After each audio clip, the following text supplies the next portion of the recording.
So you guys were completely right. It was all a sham. Trump just flipped his behavior back to being on Israel's side.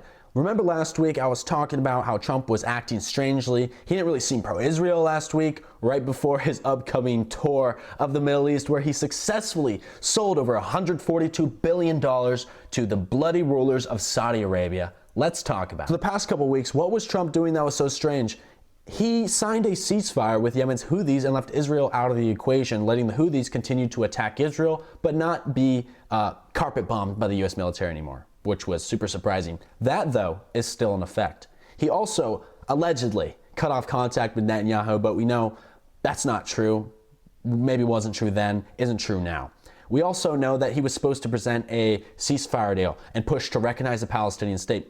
Those aren't true. Those are fake reports. Here's something that I thought was super interesting. The Trump administration was secretly negotiating with the Palestinian resistance behind Israel's back. They secured the release of the last remaining dual citizen U.S.-Israeli hostage. This deal was made between the resistance and Trump's appointed envoy to the resistance, a man named Steve Witkoff, who apparently told the resistance officials that he would have Trump call for a ceasefire, pressure Israel for a ceasefire, in fact, and allow humanitarian aid into the Strip for a permanent ceasefire to come.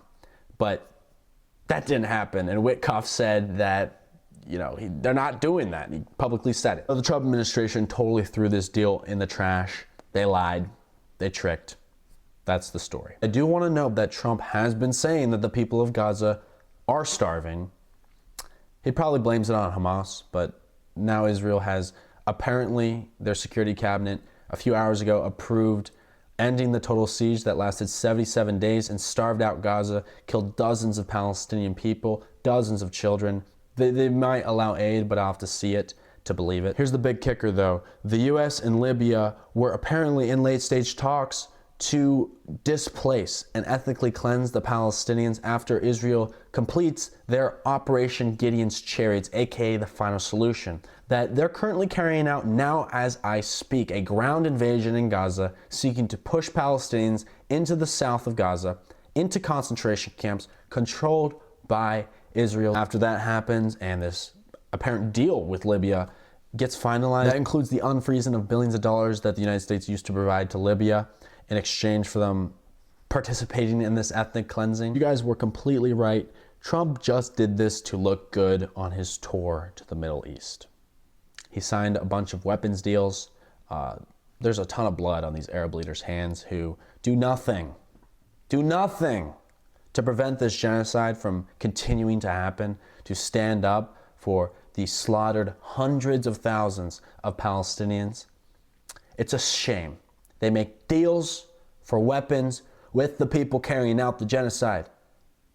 It's the same as making a deal with Israel for their, I don't know, their guns, their Uzis or something like that, right? Because the United States and Israel are partners in this. It's Israeli shooters, it's American guns, and the Palestinians are the victims. See, I just wanted to talk about that a little bit. We are running a fundraiser right now. We've already raised $130,000 through the organization we partnered with that is working on the ground right now. I encourage you guys to go check out this fundraiser.